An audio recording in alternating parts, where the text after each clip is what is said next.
Imagine a conscious contact with God so strong that no matter what you are doing or not doing, that no matter what your kids are up to or not up to, and that whether you've got the person of your dreams or they're just not cooperating, that you are happy, content, and at peace. A space where everyone else's thoughts, attitudes, and actions are beautiful and exactly as they are supposed to be. Well, this is the space where I like to play. My name is Mischa Z, and this is today's Bitch Slap. Join me as I shed light on the thoughts, actions, and attitudes that are causing you pain, and we train our minds to go to the capital S inner self, the joy that is waiting for us, the God within. Good morning. So, I believe I had opened a thought loop on a previous episode where this is some recent frustration I had with a couple of friends. I felt like they were not being supportive of me. And I had the idea, there's that whole idea, lop off the people that are not supportive of you, which can be pretty aggressive and clearly sometimes is necessary. And that can be a struggle for me, the lopping off of friendships and or pulling back, pulling away, setting up boundaries, all these super, what can feel like ambiguous ideas. Like, what is the boundary? What is my part? What is their part? What is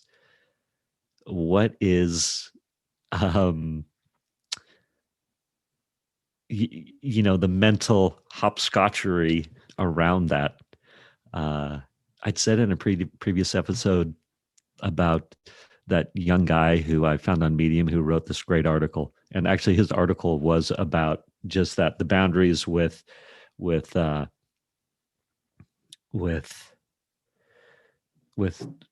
perhaps, the toxic people. That sounds so extreme. And why I'm hedging on all this conversation is because it's very clear to me that if you spot it, you got it. And I love that idea. And I'm all in on that idea. It's one of my big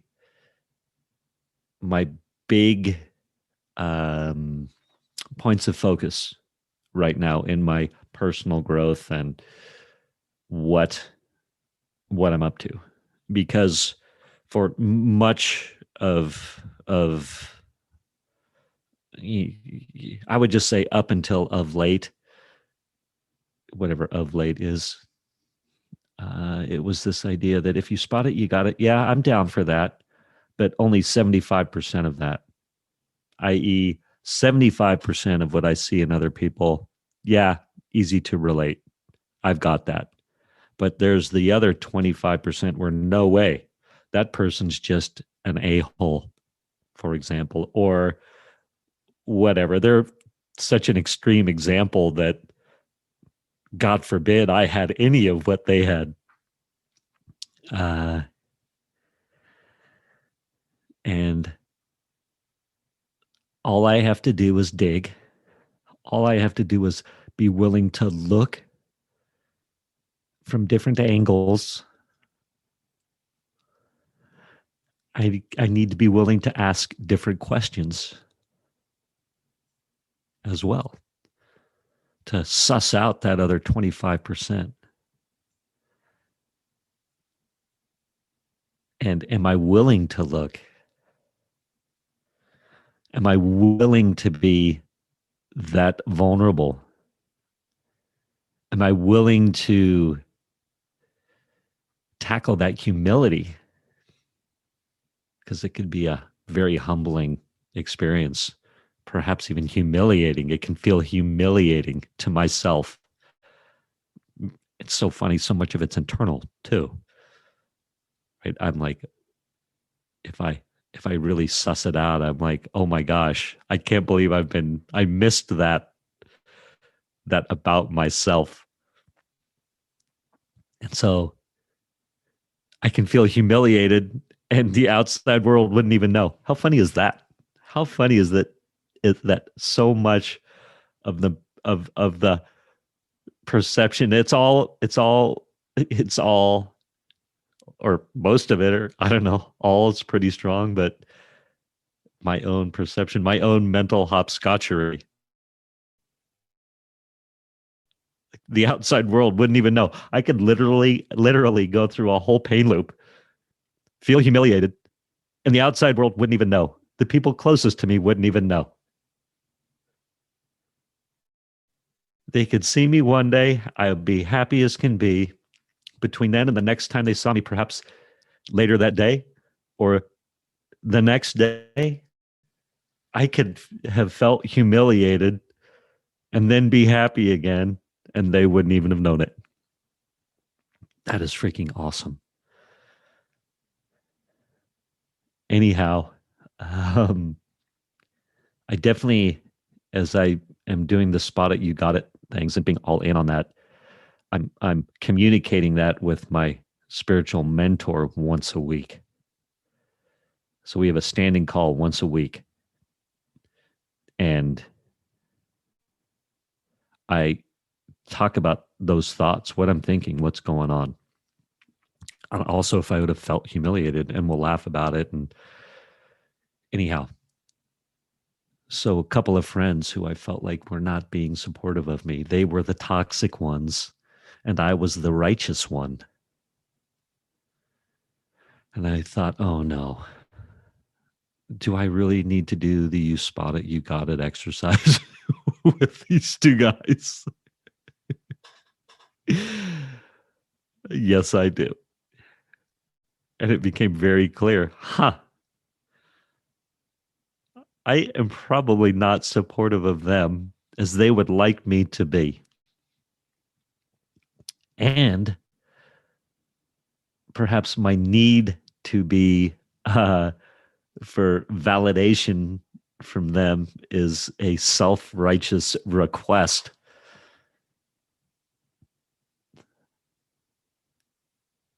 And, I was really thinking about, like, this is perhaps an entrepreneurial uh, adventure that I'm up to right now. So it'll be interesting to see if it monetizes in any way or not.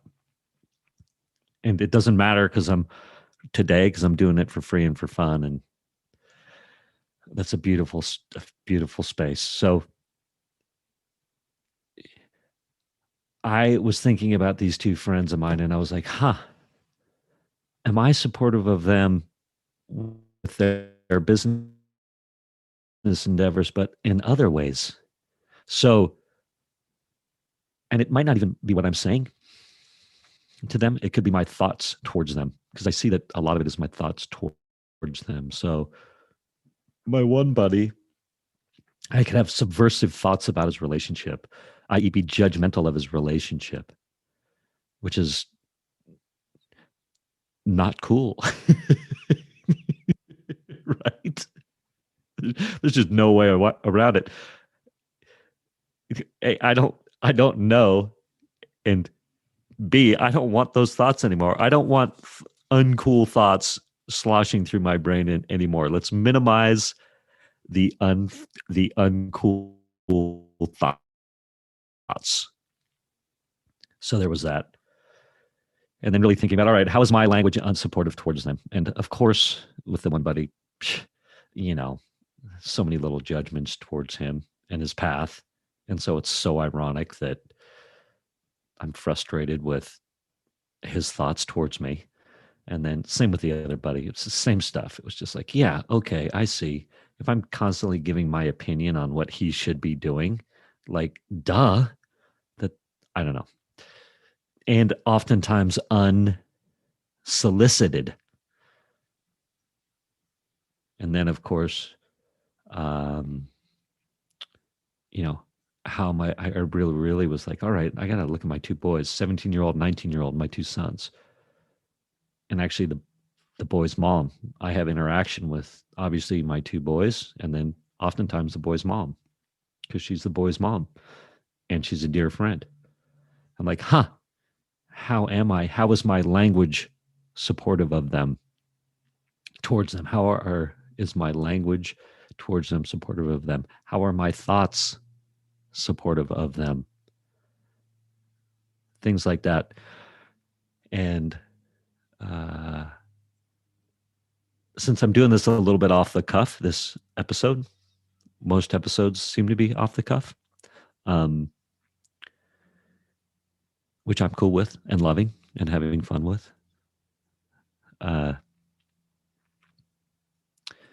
I can't give you specific thought examples, but my guess is if you're a parent, you will understand what I'm talking about.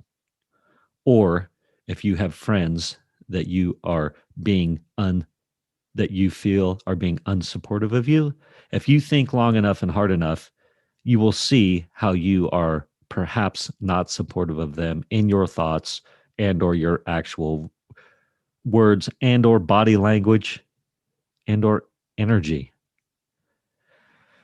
So I'll wrap up this episode here and just say that does not mean I need to hang out with them. That does not mean that if there's toxicity in our relationship that we need to continue to hang out.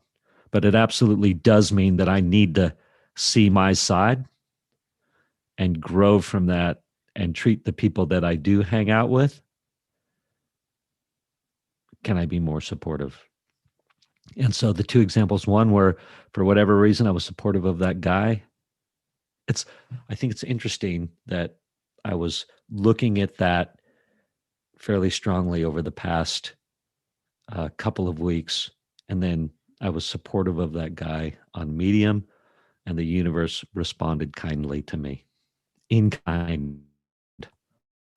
And I also have another friend, Lisa Randall, who I've mentioned before, but she's doing this amazing 30-day morning meditation program. And I've been listening to that every morning and being supportive of it and giving her cool feedback and being supportive by taking part in. Right? Frustrated that my friends aren't listening to my podcast, perhaps. How am I partaking in my other friends' content myself? So I've been doing more of that. And the universe responds in kind, which is a whole nother beautiful thought, a whole other thought track to go down. What you give, you get. Anyway, enough out of me. Love to all. Enjoy your morning coffee. Peace out. Thank you for spending time with me today. As someone who is committed to growth and service to this world, I so appreciate your willingness to come with me, go within, and serve our world through change. If you found value in this podcast and you know someone who can use this message, share this episode with them. Share it so our mission can be achieved one episode at a time. And of course, subscribe so you can hear more. And lastly, for my free Insider's Guide to Finding Peace, go to belove.media/peace. That's B as in boy, ELOVE.media/PEACE. It's my 8-step guide to finding peace now. It's a super powerful tool. I use it all the time. Check it out. I'm offering it to you for free. Thank you again for listening.